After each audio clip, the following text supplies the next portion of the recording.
Hello, watchers, listeners. I'm your host, Jason Bateman. Am I host? I'm not host. I didn't get paid to be host. I know there's not a host bump in this. There's not enough money in this award season. I feel like, shouldn't we be paid for all this content we've created?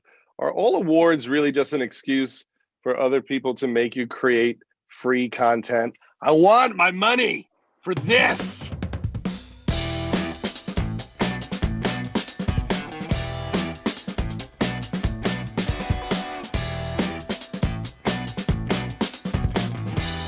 I like your tattoos. What are those numbers on your arm? Oh, that's the date my dad died. He was a fireman. Died in a fire 17 years ago. This great latest movie of yours, in a long list of great movies, has another young, almost undiscovered talent that you, as usual, are way ahead in recognizing.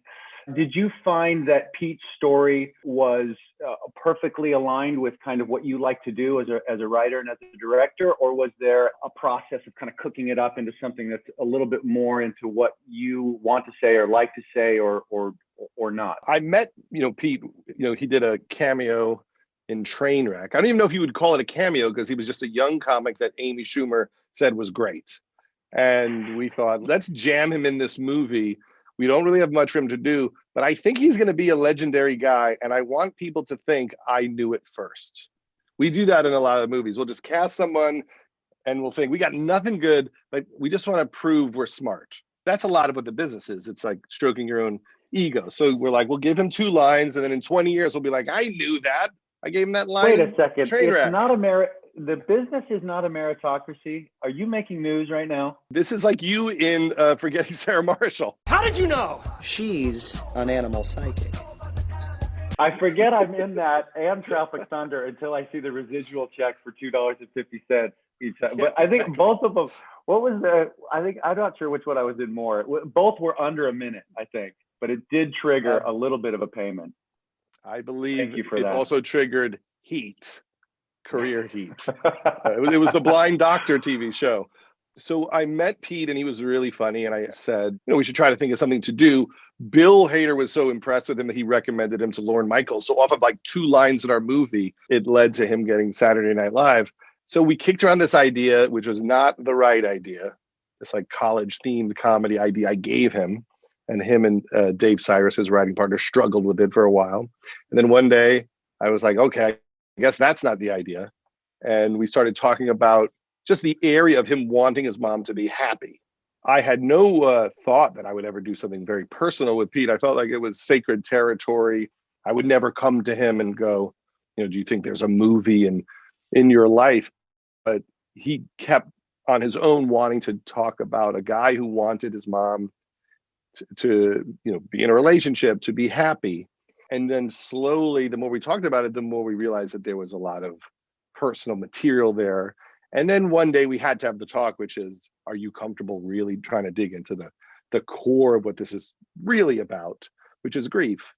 And he was, and his family was. And then we started writing, the 3 of us. Okay, you don't get that crazy your whole life just because Dad died, okay? At least you got to know him. Well, you're lucky you didn't get to know him, okay? Because that's why you're almost normal. You had an actor there in Pete that was comfortable and capable of showing vulnerability and understanding also that is a nice pathway to comedy as well. And that's something that you've obviously always been such a sort of a sniper with. You can find humor in some of the broadest storyline situations, characters, but also in the most human and raw and vulnerable characters and situations. Talk a little bit about whether that's a different part of your brain. Do you find when you go into writing a project or directing a project that tonally you feel you have to be one or the other, or do you sometimes think about trying to braid those 2 tonalities, between the broad and the more real in comedy? Well, the funny thing is that whenever we do something that's on the broader side, we'll be, testing it and showing it to people. And they always want more emotion, and they always want the arcs to work and make sense. So we're making Walk Hard, and we're testing it, and it's very outrageous. And then we realize, the crowd really needs closure between him and his dad. Like, we can't just do the crazy mean dad, the wrong kid died joke. Like, they actually want to track this. And so we had to do reshoots of the scene where he made up with his dad. The same thing happened with Pop Star, where the audience was very invested in their friendship. And even though we were, having fun with that form of the rock star bio documentary that it keeps happening, the audience wanted, real arcs, real emotions. And then, it makes me realize that, yeah, you have to do that. Even in Airplane, right? Wasn't there a Robert Hayes emotional arc that had to be followed somewhere? But you do, at the beginning of a project, you do go, well, what is the tone? And sometimes I'll go, okay, here's life. Are we 10% squeaked up from life? Are we 50%? What is this? Money. That which separates the haves from the have-nots. Deciding to invest in your family's future. How do you figure out, Ozark reality level rules? What are those discussions like? It's not so dissimilar where the violence or the dread or the crime is, while it's to a caveman like me, it's really compelling. The bag of money and a gun, like that's all I'm really focused on as a reader or as a producer or director or whatever. My sort of partner in it, Chris Mundy, who's takes care of all the writing. Whenever there's like, well, but we have these few scenes here where the daughter, she gets her first period, and I'm like, where's the money? Where's the gun? Like, I don't care about she's going on her first date or the son fails a test or something. He says, well, if you don't care about the characters, then the crime and the danger has no base to bounce off of. That you don't care about the people that are in jeopardy. And comedy, I guess, works much in the same way. But I'm sort of you're right kind of participant in that. Are you open to that kind of feedback, or do you anticipate we're going to get a note about relationships and stuff like that? Does it take away from what you really love to do, which is kind of focus on the humor, or are you anticipating in a positive way that people are going to want more heart and you're willing in that area? I usually think about the comedy more towards the end of it. So I just think, if the bones of this work, if the DNA is right, it will lead to comedy. So I just, I try to come up with a story that works if it was a drama first. And then with somebody like Pete, he's funny and he dealt with, grief and tragedy in his life by being someone who has a very dark, very honest sense of humor. So I don't have to create a funny story for him because I know in every moment that's how his mind works. I mean, I'm obsessing over the structure. And then on the day we shoot is almost the first time where I'm like, okay, how do we make this funnier? This doesn't seem that funny. And we're all, banging our heads together. And sometimes we really, toss an enormous amount of what we've done because we're not really in the area of something being as funny as we want it to be. I always think about the scene in Knocked Up where, Seth and Paul and Catherine and Leslie are having dinner and they start talking about what they would have done if they didn't have kids. And Rudd's really happy, going like, I don't know, I would have gone to India. I don't know. I mean, there's so many things we didn't do. And Leslie gets furious at him and she's like, yeah, go to India. Yeah, go to India. Where we're going, we don't need roads. Exactly. And I remember there was a reporter on the set that day and we started on a version of that scene without that stuff. And it was bombing so hard. And it was literally one of those moments where you just lean in and go like, I think we have nothing. So what would they say? well, what do you do about that? Because I've often, been doing a comedy where, there's 3 or 4 or 5 days where you're doing a couple of scenes or maybe even one long sequence where it's not supposed to be funny. You're laying emotional pipe or whatever it is. And you just have to get comfortable and let everybody around you get comfortable, including, let's say, maybe a studio exec that's sitting in the Village for a couple of days. And there's no laughs, there's no jokes, but you understand as a filmmaker that this is going to end up being about a minute and a half in the movie, but it is 5 days of our comedy shoot. Everybody just understand we're not supposed to be laughing in these scenes and be comfortable with that, and don't press and don't overplay the scene for something that it's not constructed to be. Have you had moments like that? And if so, what are those conversations like with either actors or executives that might not necessarily trust the process of kind of the long form of shooting something over the course of a few months. It's only going to last an hour and a half. Well, I remember how Gary Shandling used to handle that at the Larry Sanders Show, which is Yeah. whenever anyone would walk over to him with the notes, he would always be like, "Oh, don't worry, I have so many more notes than you. No, I don't even think it's that good." And I think that's the easiest approach to everything, is just to be constantly searching for what is wrong. I mean, I have a very Jewish approach to directing, which is whenever I'm on the set, I'm imagining I'm in the editing room 6 months from then, really upset that I didn't get what I needed. And then I try to think, okay, I'm in that editing room. What would I want to tell myself?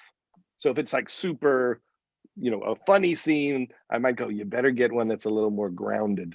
Or if it's a serious scene, I'll go, maybe get two big laughs just for editing, just in case this scene is a bore. And so in a way, I'm shooting the reshoot during the shoot.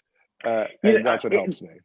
That totally makes sense. But anytime I have that instinct, I feel like, well, so if we're going to do 7 takes total of this scene, if I kind of give 2 takes to maybe the comedy version of it versus now I'm cutting myself short on the possible 7 takes of the right version of it in my mind, which is drama.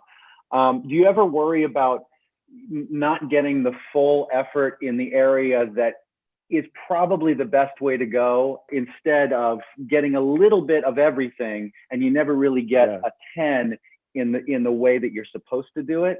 I'm like the anti-David Fincher.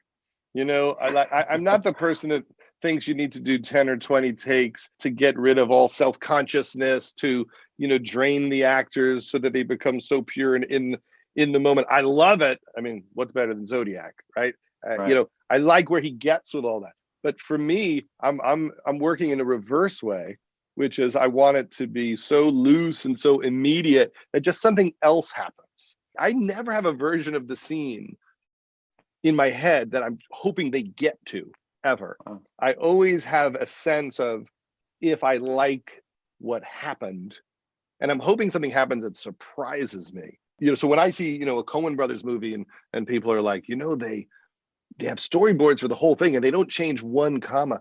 Nothing would break me faster than if you told me I had to make a movie and not change everything constantly. I don't believe in myself in that way. I totally hear you. But then how does that affect your process when you're actually writing it?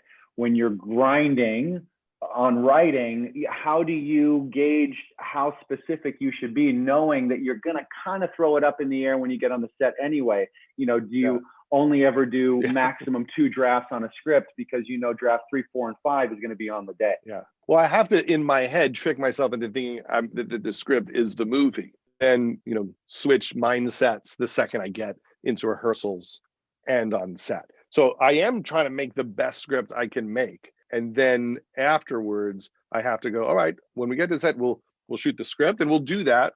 And then we'll loosen it up a little bit. And then we'll loosen it up a lot.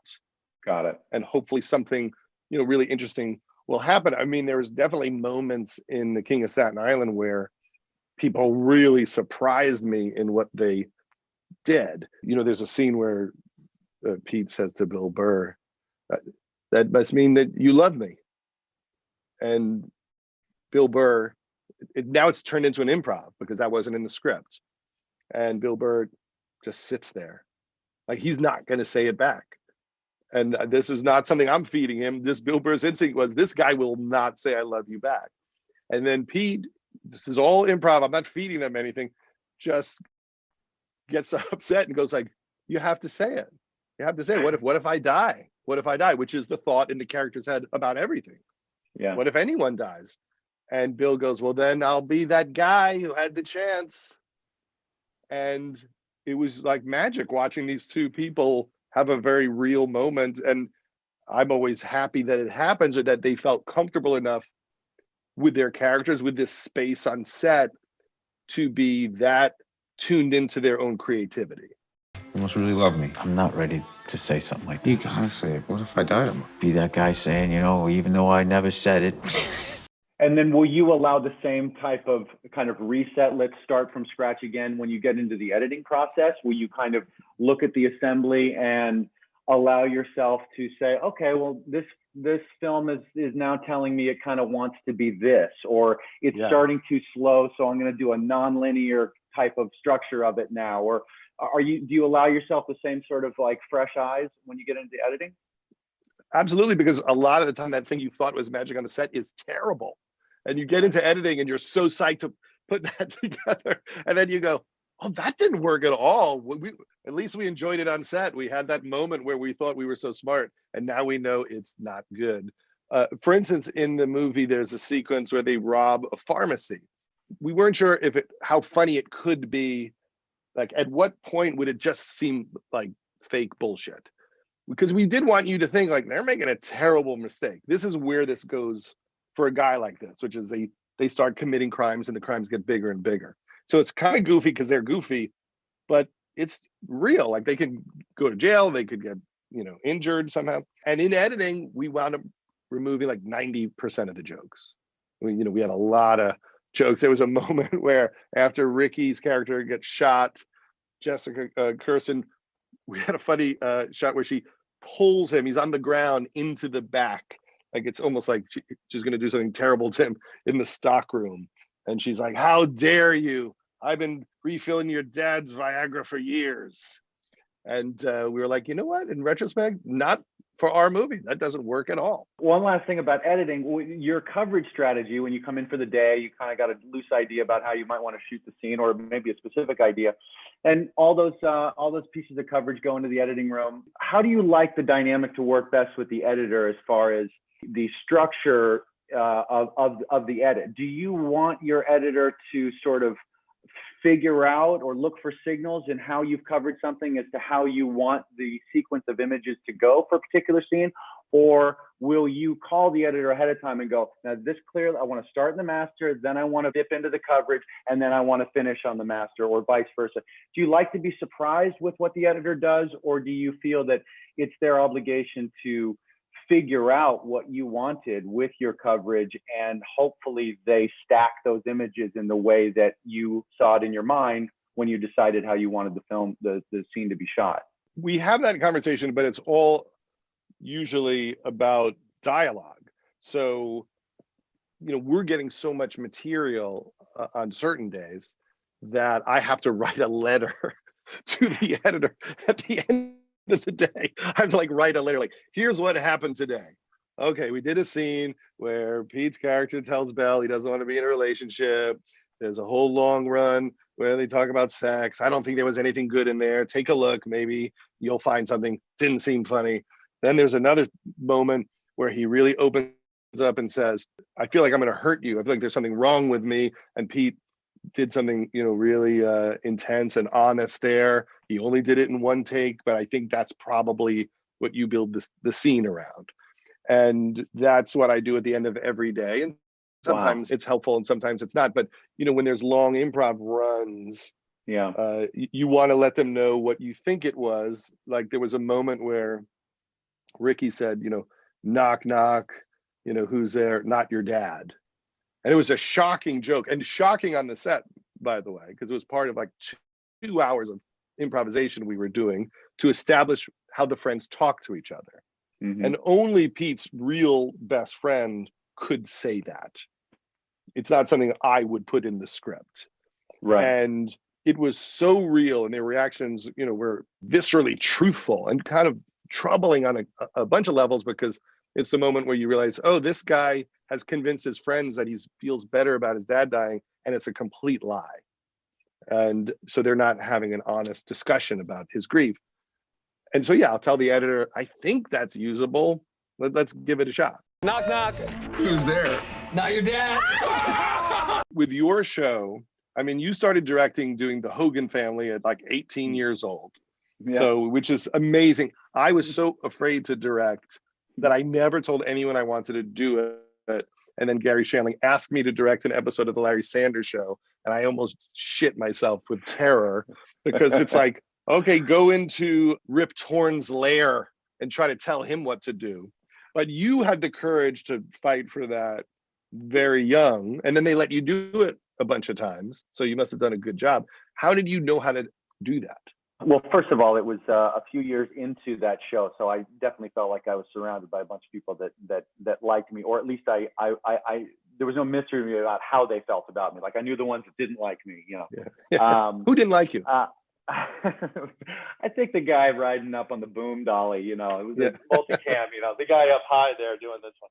I mean, I guess I figured out enough of how to do it just through osmosis, you know, like yourself, you know, you get so much set experience that a lot of things that would be a mystery to other people becomes very obvious if you start spending, you know, even just a few minutes on set. You figure out how it doesn't look like anybody's working, but you can figure out where people are working. It's such a neat thing, the ecosystem there on a set. That was basically, that's where my confidence for it came, just through the set experience, and also just my curiosity about what a director does was always something that was really interesting to me, and that they're the person who is responsible to, you know, turn the audience, like, look at this, okay, now perk your ears up, listen to this, and how long are you going to watch or listen to this, and what kind of emotion does that build, and then what are we going to do with that emotion? Do we borrow a little bit, get rid of a little bit of it, offset it with something else, with music on the, like, I just love that whole concoction, that it's very complicated and challenging to me. Well, it seems like you're having a blast. Like when you watch Ozark, you can feel you having fun. You know, you have a sense that there are you and Chris like are laughing your asses off while concocting this. I mean, it's emotional and it's terrifying at times and shocking. And then it's so much dark humor and relationship humor. I mean, there's nothing I like more than watching you and Laura Linney dance around your marriage in this circumstance. I mean, it's so good. So you know, when you have somebody that you love so much and you trust that they love you too, you can dig in and have a fight on screen that is just, you know, it'll make your skin ruffle, but you know you can get away with it because you like each other. But if you work with people that maybe you don't like, you kind of hold back a little bit on playing the angry scenes because you think they might think that that's real. But that's the first time that you did like murder, the first episode where the guy kills everybody. I mean, it's an incredible scene. It's so well done and funny and intense. Like you can enjoy it, but it's the most horrifying thing you've ever seen in your life.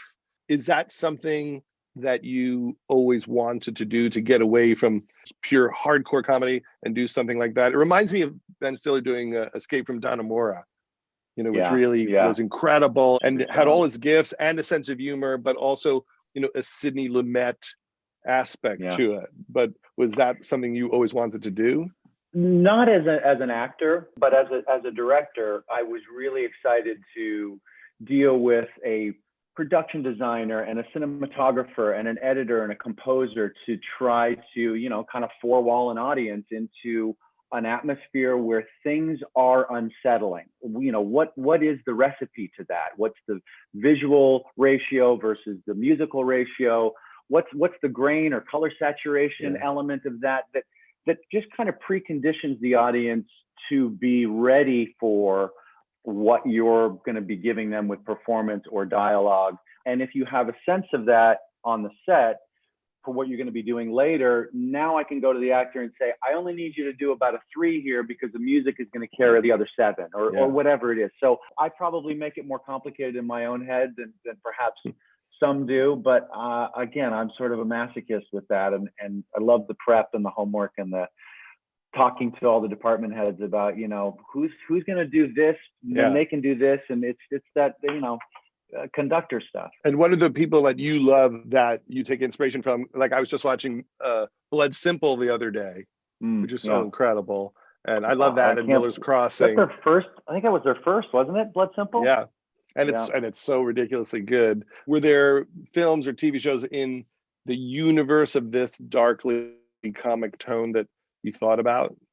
Yeah, I mean, you know, I think the Coen brothers and Fincher, Sidney Lumet, there's a severity and a strength to a lot of the elements that they can put in front of an audience that, again, preconditions them. They create a mood, And then inside that mood, there's a great story and there's great performances, and there's, but also in comedy as well. What I was talking about with that you do so well by marrying kind of the raw and the human element.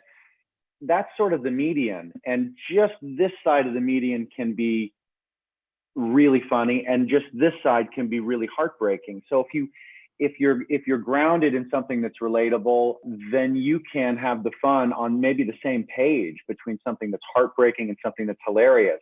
Certainly the characters wouldn't know the difference. They're trying to manage their dignity, and there's no winking there. But David O. Russell is also very good at doing the same thing, going from emotional to comedic without forcing it. There's a management of taste and tone that I certainly would love to get somewhat close to one of these days. Yeah, we all have that where we're like, yeah, how does he do that? I watch those movies over again to go like, why is this working? What is happening in The Fighter that makes it work so well? And I've like studied it, and Alexander Payne is that way too, where you'll just watch it, or Nicole Holofcener, and go, what is functioning so perfectly? I mean, how many times can you watch broadcast news and try to understand its greatness?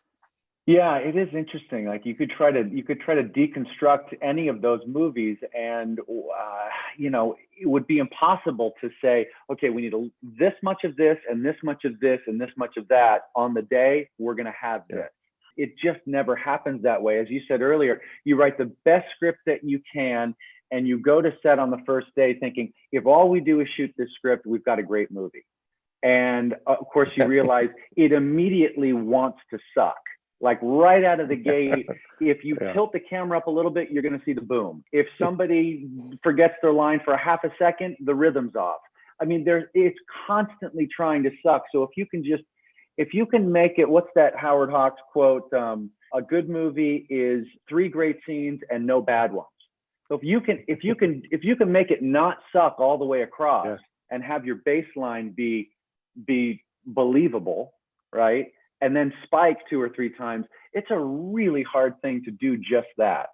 So I noticed that at the Larry Sanders Show, that people would love certain episodes that we knew were the bad ones. And it was always because they were 3 great, some riotous Jeffrey Tambor scene. And to people, it became their favorite episode, but really was their favorite scene that made you not notice that the rest of it wasn't actually functioning. Yeah, it fixes the curve. Yeah. And a lot of that, I guess, is found in the editing room. I find what I enjoy doing right out of the gate is trying to just chop out all the bad and eliminate the red, so I don't need as much black to get to level, at the end. I go to the scenes that I think are the hardest or the worst first. And I also cut the 3rd act first, because I just want to know if the movie is going to work. I tend to edit the last 20 minutes. And then I can relax, because then I'll think, okay, if I can just get to that, I'll be okay. How do I set up that section? You got a real way of complimenting me and walking it back in the same breath. You know that? I never mind when a director gives me a line reading, because I'm not going to ever do it exactly like that anyway. It just ends up being a much more efficient way to communicate what they would love to see in the scene. And then I get excited that I get to do my version of that. But I understand the spirit of the note sometimes quicker with a line reading. So sometimes, because you don't want to give someone a line reading, you have to find a way to get it across. Like, I think maybe at the end of the sentence you go up a little bit. And then do you ever notice an actor will start to get shitty with you because they actually see the effort you're making? It's like trying to speak French in Paris. The waiter will just start looking at you like, shut up, Dick, just speak English, and then you think to yourself, well, this actor's getting pissed off at me. I should have just given them a line reading and just dealt with the anger then. It would have been quicker with the same result. Yeah. I think it was Sandler, like everyone's on Funny People, I'd be dancing around and he would just go, just say it. Just say it. Just do it. All right. I love him. The most fun thing ever. I'm sure there's many of them, but just an example.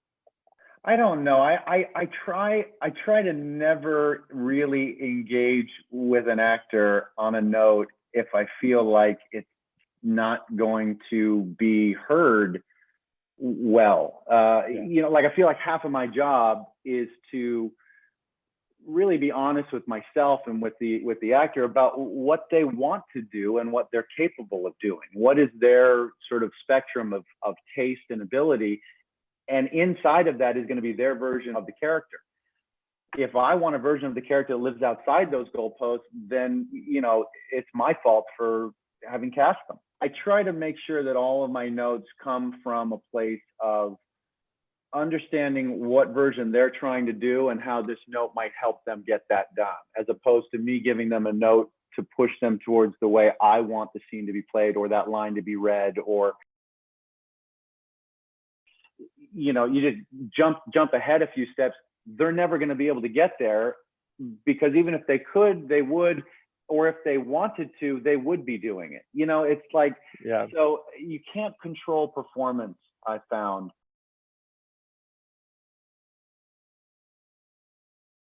You got to just sit back and watch.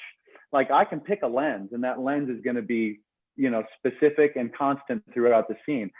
I can't give a note on this line, this line, this line, this line, and this line, and expect all the spaces in between there to be managed by the actor if I'm having them going to dot to dot to dot. So I got to kind of find what they're thinking and give them support and confidence that they can carry that all the way through in many different versions of the scene, as opposed to trying to jam them into specifics.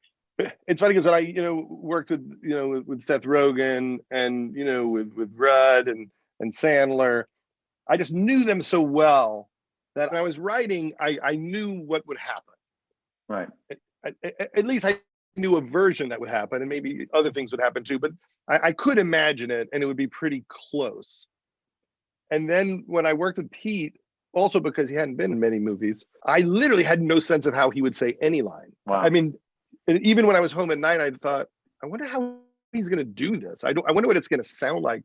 I wonder, because it was directing somebody whose emotions were up and down, who was manic.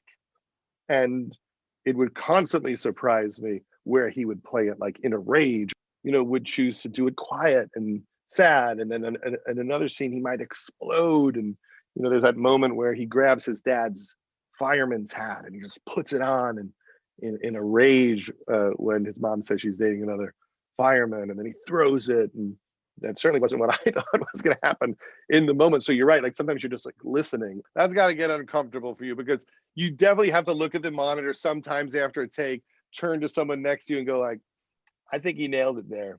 Yeah, that's pretty good. Because you do need someone to tell you, you did a good job. Like, you need a producer on the show or someone to go, Jason, you are killing it tonight. Oh, I do make myself laugh sometimes by doing one or the other. Either like, oh, this guy, right? I mean, was that unbelievable? Or I'll say, what dog shit? Who hired this guy? Let's go again, everybody, What do you want? I want to see her again. I want to see my kids again. Could you imagine if you were the lead in something, that it would make your job a little bit easier as a director, in that you, basically the actor Judd Apatow, would be basically reading the mind of the director Judd Apatow in every take? You will have, you've sensed that it needed this adjustment or that adjustment. You didn't even need the note, or maybe even in the scene itself, you'll double back and you'll play the line again to motivate a different performance from another actor. So I find it more efficient for doing at least the characters that I like to do. I mean, I could see that. I'm always impressed with people who can do it. I watched Stiller do it, for a long time, and he was really incredible at it, and had a real sense of how he was doing and what he needed, and he wanted, input about how others thought it was going. And to me, it just seems hard. Lena was incredible. Lena Dunham was such a good director of herself, because I remember the first day of shooting, she's, playing a scene, she's directing herself, she's naked in the shower or the tub, like eating a cupcake. And so she's like, action, plays this whole scene like naked and cut. And, but she always had a real sense of what was happening, what was funny, how she was coming across. I mean, it's a real gift if you're comfortable. I'll bet it would be tougher if I were to play a character that was like a real character. If there was a lisp and a limp and you know, some sort of a hairpiece or something, like it'd be difficult because it'd be a bigger swing, something more sort of obtuse. But the characters I like to play, at least in this stage of my career, is really being the everyman, basically the audience's proxy. So I'm basically serving the same purpose as the camera. I'm observing what's going on. I'm reacting to the funny guy or reacting to the scary guy. It's a little bit easier concept for me to be able to self-manage that. Till you're my left foot, period. Right. Then it gets more complex as you do things I'm much developing a farther from musical yourself. version of my left feet. It's called my two left feet. Yeah. There's a lot of bad dancing in it. So we've made news. Yeah. Marty! We're gonna kill your family and be done with all this madness. Jesus, Marty, he knows the kids' names.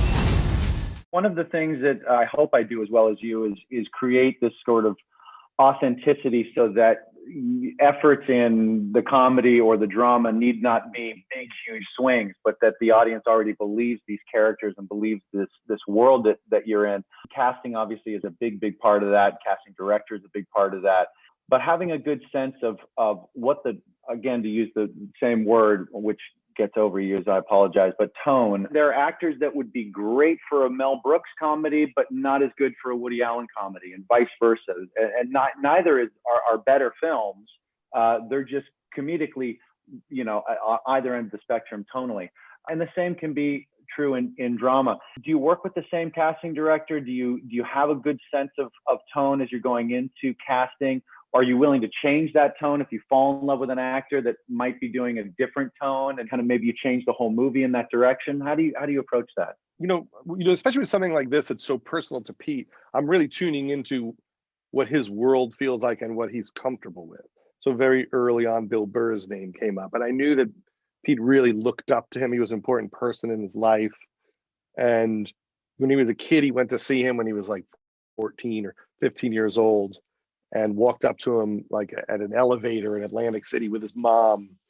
And his mom was like, he wants to be a comedian too. And years later, when he met him, when he was doing stand-up, when he was like 17 or 18, Bill remembered that because I'm sure Pete was still kind of like a striking, young kid. And but you don't forget the lips, Judd. You don't forget that. You don't forget the pastiness. The beautiful pouty lips against the pastiness. He's like a doll that you pay millions for. He's a human caricature. And he loves Bill so much. So when he mentioned Bill, who I really admire, I mean, he's one of the great stand-up comedians, and he had just done an episode of Crashing with Pete Holmes, and I watched all his dailies, and I thought, Bill Burr is kind of an incredible actor. So I'm both tuning into my instinct about it, but also who Pete feels connected to. Just like Amy Schumer really wanted Colin Quinn to play her father. And I could tell that meant a lot to her. She had felt that connection. And so I'll just expand on that. So we talked about Steve Buscemi playing one of the firefighters. And Steve Buscemi was a firefighter early in his life. Really? And when 9/11 happened, he went and he helped clean up Ground Zero. And he stayed very close to the firefighting world. And then Pete says to me one day, I found a picture of me with Steve Buscemi in it from right after 9/11, when Pete was like a little kid, when he was like 6 years old. And he sent me this picture, which is Pete at some, event for the kids of fallen firefighters. And there's like little Pete, and in the background was like a quarter of Steve Buscemi's face. But sometimes it feels magical. It feels like, the universe is telling you, oh, we need to try to use this connection. There's something special here. He's doing a good job. He knows how to wash a truck. Getting ready for his career, working at a car wash. You ever gonna give this kid a break or what? Your cast is like really remarkable. Talk about just the original casting of it for you, because it is such a strange, I mean, I don't know if I would even use the word authentic, because I feel like it's almost a world of its own invention. It is authentic to the world that you guys created. How about that? Yeah, exactly. I'm not sure what the chicken or the egg was, but I did know that I always find that the bad guy is a big declarative tonal piece of casting, whether it's a comedy or a drama. So I was very focused on Peter Mullen right out of the gate. I'd fallen in love with him from Top of the Lake and knew that I wanted him to play Mr. Snell. I can't remember if I went after him first or Laura Linney, but I knew that they both were very important to sort of declare not only to, the casting director, but also the community as a whole, what the show is aspiring to be and what it's not. Laura was a huge yes for us. That was a big piece of actor bait, and she was a great recruiting element. And Alexa Fogel, our casting director, is just, she's just got incredible taste and knew how to find actors that maybe you hadn't seen a whole lot of before, but still had that authenticity, that rawness that we would need to have, so that you didn't have a bunch of people playing caricatures of hillbillies, or they could play a difference between a hillbilly and a redneck. Like what's the one's a caricature and one would never want to be in a movie, so that kind of tone conversation you're kind of constantly having. And Garner. She's fantastic. She lives in Brooklyn. She's got nowhere near a Southern accent. She's a real gymnast with all of this stuff, and couldn't be sweeter and couldn't be more open and humble about the whole process and what she's doing and how it fits in what we're all trying to do. And I just can't say enough about her. She's so deserving of everything that she's getting, all the attention. Hi, Daddy. There's some shit you should probably know before you get out. She's made that character completely her own, and Chris and his staff, they've got so many ideas about what they could and should do with that character. And you sometimes miss that when you're in the film world that you kind of have in the series world, where an actor will start to play a character in a certain way, and it just motivates and inspires you as a staff to, oh, well, look at the way they play jealousy. Now we're going to make jealousy a part of that character. Or false confidence is really good. And so that we can find drama and comedy in that lane. And by the end of 13, 14 episodes, you've got like this huge, bucket of emotions and possibilities for characters. And it starts to shape and inform the storyline. That's why my movies are long, because in my head, it's 6 seasons of a show. Yeah, I don't want it to end, because you're like, oh my God, look at all these things you can do. I don't want to just end it right here. I remember when we were doing, Girls, slowly we learned what everybody could do. Like Allison Williams, suddenly we were like, Allison Williams is so crazy funny. Yeah. And you could feel it with a writing staff where they just start pitching scenes, and everybody was great on the show, but I think they found these wrinkles where you're just like, oh, there's some, or Adam Driver, we could do next season with that. I think that's one of the saddest things about making a movie, is that sense that you're not going to be able to do it again, and you feel like it's almost like putting together the cast of your TV series, and everyone's just like, just make one episode, then get out of here. Yeah. Yeah, it is. It's strange, but that's what maybe the happy middle ground would be, like a limited series.